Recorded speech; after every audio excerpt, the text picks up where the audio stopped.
Hello everyone, I'm meteorologist Charlie Ironmonger, joined by another fellow meteorologist, Eric Keaton, the warning coordination meteorologist from the National Weather Service office in Newport.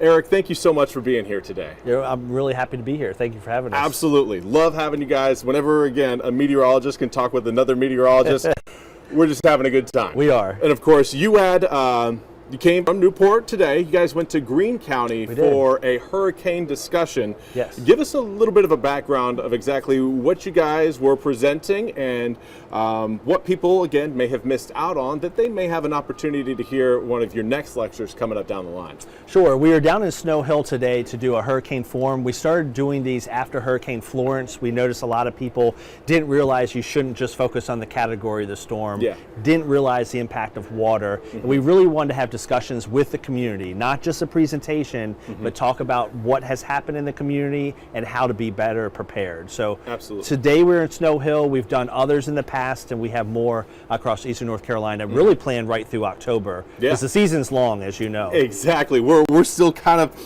you could argue, in the first half of that season. We haven't really hit the busy time yet. But again, we've been talking about a lot of heat. It's hot out there right now.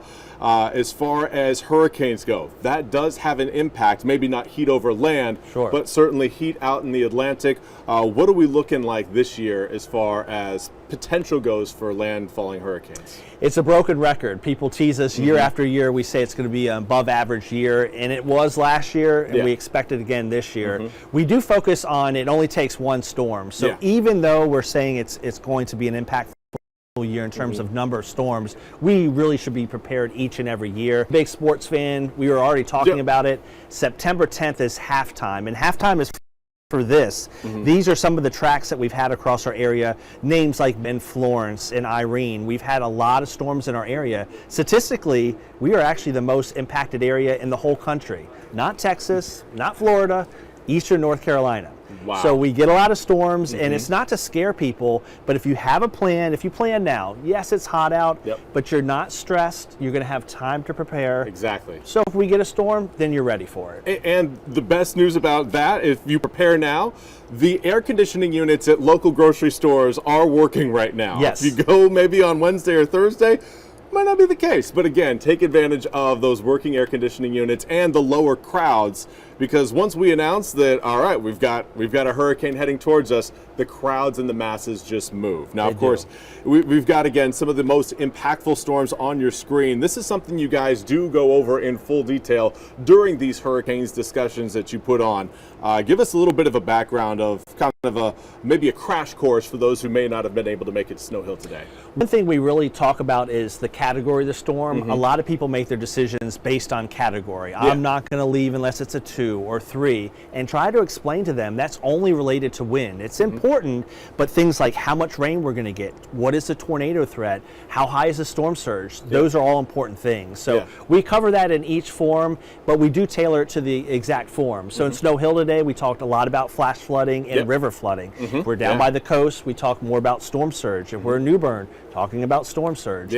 So it depends on where the class is. And then we go over things how to prepare. You can have handouts like this nice hurricane guide. So having cash on hand, trying to prepare for a week of being without power. You know, so food, water, medicine, but things you might not think of. How about your contact lenses, those prescriptions? You can't just run out to the store during a storm. So we hand out things to remind folks, something they can take home, because it's a lot to take in, especially if you're a new resident. A lot of us have been through it, so we know what to expect.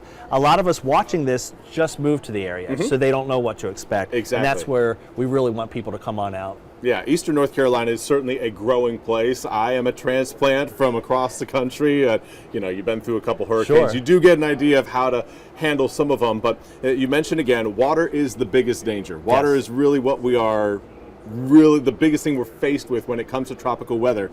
Of course, with the heating of the climate, everything's getting hotter.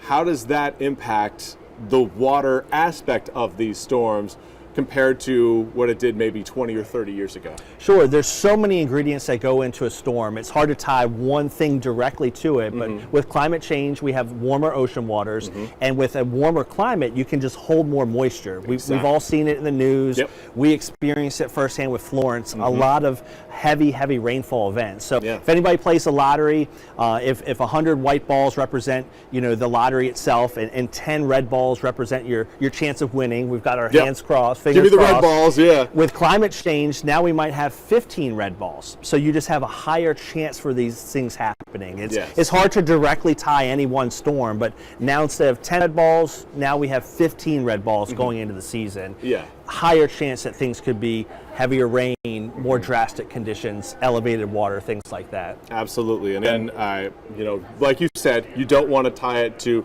specific instances because, there's a lot of different things that really affect how the climate squeezes itself of the rain that it's holding. Sure.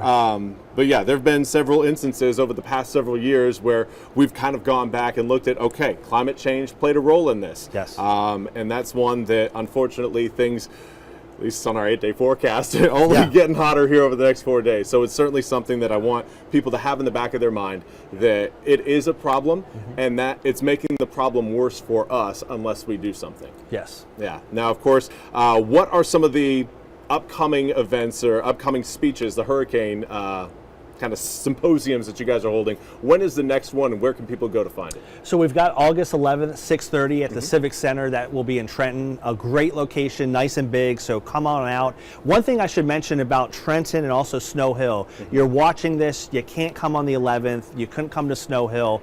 It's okay. If you follow us on YouTube, NWS for National Weather Service Morehead City, we're recording all of them. Okay. So sitting here Very today, nice. you want to see the one in Greenville from last year, it's the same information. Please check it out. It's Absolutely. really good. But yeah, we'll be in Trenton on the 11th, Rodanthe and also Wanchese on August 14th. I know that's out on the Outer Banks in Dare County. We're planning ones in Kinston, Greenville, Bellhaven. So just sit tight. If you haven't been to one yet, certainly check it out. Or drive to Trenton. Or drive to Trenton. We'd Trenton. love to have you Yeah. in Trenton. The Civic Center is a wonderful location, so excited to see folks on. Come on out, and we can have a conversation. Yes, there's a presentation, but you have plenty of chance to come up. In addition to the hurricane guides, we've got brochures, a lot of weather brochures to hand out. So it's a great event, and it's what we all like. It's free. Yeah. Doesn't cost anything. Exactly, and you guys always bring incredible information that is valuable for everyone's own well-being. And everybody should That's care why about we're their here. own well-being. Yes, yes. Well, Eric, thank you so much for being here today. Really appreciate you having us. Absolutely. And again, we'll have more news and weather coming up at the top of the hour, but for now, that's all we have time for. Hopefully you all have a wonderful day.